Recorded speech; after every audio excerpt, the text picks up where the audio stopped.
Assalamualaikum warahmatullahi wabarakatuh. Selamat pagi anak-anakku. Semoga kalian tetap menjaga kesehatan dan tetap belajar di rumah dengan baik. Ketemu lagi dengan saya, dengan Ibu Ufi, untuk pelajaran IPA kelas 7. Nah, untuk materi kali ini kita akan membahas bab 3, yaitu pencemaran lingkungan. Silahkan kalian buka LKS halaman 28. Sebelum kita memulai pelajaran kali ini, mari kita membaca basmalah terlebih dahulu. Bismillahirrahmanirrahim. Ibu mulai. Untuk materi pencemaran lingkungan nanti meliputi pencemaran air, pencemaran udara, dan pencemaran tanah. Selanjutnya, pencemaran sendiri pengertiannya adalah masuknya makhluk berakibat penurunan kualitas lingkungan pencemaran adalah masuknya makhluk hidup, zat atau energi ke dalam lingkungan yang berakibat penurunan kualitas lingkungan hingga pada tingkatan tertentu. Bisa digaris bawah di LKS kalian halaman 28. Harap diperhatikan dengan baik, nanti akan muncul pada evaluasi di akhir. Yang pertama, pencemaran lingkungan sendiri ini ada 3 sumber. Yang pertama, pencemaran kimiawi, pencemaran fisik, dan pencemaran biologis. Pencemaran kimiawi ini disebabkan oleh zat kimia, sedangkan pencemaran fisik disebabkan oleh zat-zat cair, zat padat, dan gas. Pencemaran biologis ini disebabkan berbagai macam mikroba penyebab penyakit. Selanjutnya, macam-macam pencemaran lingkungan. Yang pertama adalah pencemaran air. Pencemaran air merupakan peristiwa masuknya zat atau komponen lain ke dalam lingkungan perairan sehingga kualitas air menurun. Kemudian, sumber-sumber pencemaran air ini bisa berasal dari yang pertama, limbah industri, kemudian limbah pertanian, dan hasil tambang.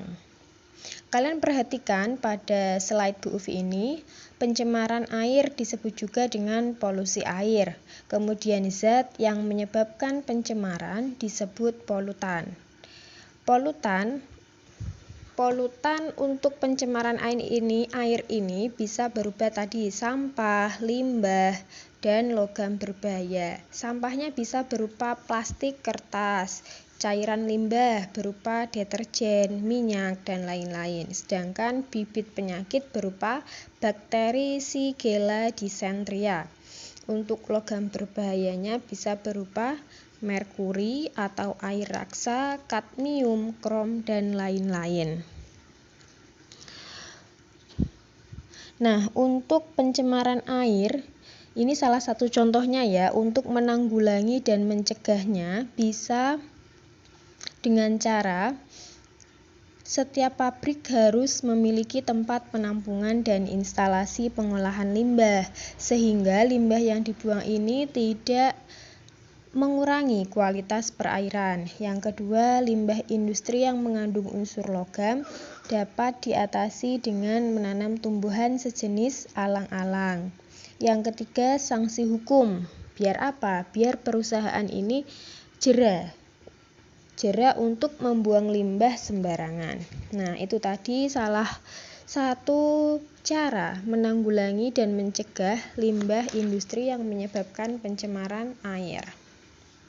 Nah, ini lebih jelasnya sumber-sumber pencemaran air. Kalian bisa lihat ya, gambar yang pertama itu ada sampah. sampah rumah tangga. Sampah rumah tangga berupa apa? Bisa kemasan sampo, sabun, dan lain-lain. Yang kedua adalah lalu lintas. Di sini terlihat ya, ada ikan-ikan yang mati. Yang ketiga, sumber pencemaran airnya pertanian. Bisa dari pestisida dan pupuk anorganik. Yang keempat, industri. Berupa garam anorganik, asam anorganik, dan senyawa organik. Yang kelima, penebangan hutan. Nah, selanjutnya untuk dampak pencemaran. Pencemaran secara fisik yaitu mengakibatkan naiknya temperatur air sehingga mengganggu ekosistem perairan. Nah, di sini kan airnya ini terkena limbah, jadi ekosistem perairannya, ikan-ikan yang ada dalam air ini bisa mati.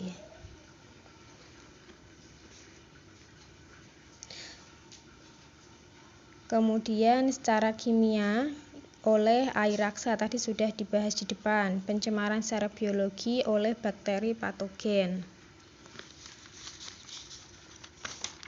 Yang kedua, halaman 31 kalian simak di LKS, yaitu pencemaran udara. Adalah peristiwa masuknya polutan ke dalam lapisan udara sehingga menurunkan kualitas udara. Nah, polutan dari pencemaran udara ini bisa berupa gas dan asap hasil proses pembakaran bahan bakar yang tidak sempurna. Polutan tadi apa? Zat yang menyebabkan pencemaran. Diingat ya, polutan itu zat yang menyebabkan pencemaran. Di sini polutan untuk pencemaran udara contohnya karbon dioksida, karbon monoksida, belerang oksida dan nitrogen oksida, kemudian ada CFC atau klorofluorokarbon dan asap.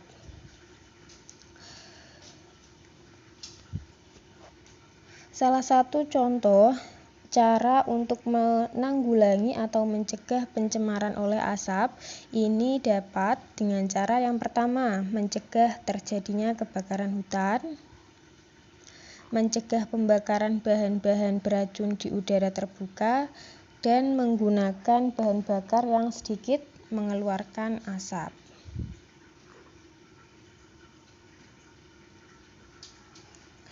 Yang ketiga yaitu pencemaran tanah. Pencemaran tanah merupakan peristiwa masuknya polutan ke dalam tanah sehingga menurunkan kualitas tanah. Akibatnya apa? Yang pertama, terganggunya mikroorganisme tanah. Yang kedua, berubahnya sifat kimia dan fisik tanah. Yang ketiga, mengubah dan mempengaruhi keseimbangan ekologi dalam suatu ekosistem. Kemudian, cara untuk menanggulangi dan mencegah terjadinya pencemaran tanah bisa dengan penggunaan pestisida harus sesuai dosis, dan pabrik harus memiliki tempat penampungan dan pengolahan limbah. Atau usaha-usaha yang dapat dilakukan untuk menanggulangi dan mencegah pencemaran tanah adalah mendaur ulang. Mendaur ulang ini bisa dengan memanfaatkan barang-barang bekas atau limbah, kemudian digunakan untuk membuat barang-barang baru. Yang kedua, membuang sampah pada tempatnya, memisahkan sampah yang mudah terurai dan sulit terurai, menggunakan pestisida sesuai dengan aturan, dan menghindari penebangan hutan secara liar. Yang keempat adalah pencemaran suara, yaitu masuknya suara atau bunyi yang tidak diinginkan ke pemukiman penduduk. Sumbernya bisa dari suara lalu lintas jalan raya, mesin pabrik, pesawat, dan suara keras dari televisi dan radio. Cara untuk mencegah pencemaran suara ini Yang pertama, tidak mendirikan pabrik di dekat pemukiman penduduk. Pembangunan bandara harus jauh dari tempat pemukiman penduduk dan dianjurkan menggunakan alat peredam suara bagi karyawan pabrik di lingkungan yang bising. Itu tadi pengertian dan usaha untuk menanggulangi pencemaran. Tadi ada 4 ya, pencemaran air, pencemaran udara, pencemaran tanah, dan pencemaran suara beserta usaha-usahanya.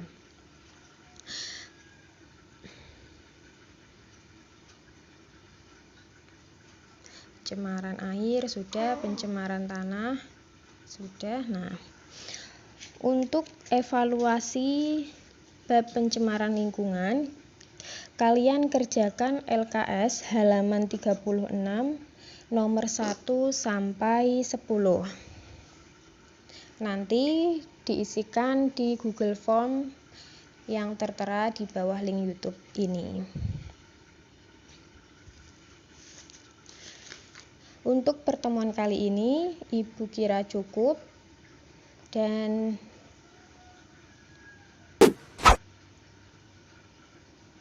selamat mengerjakan.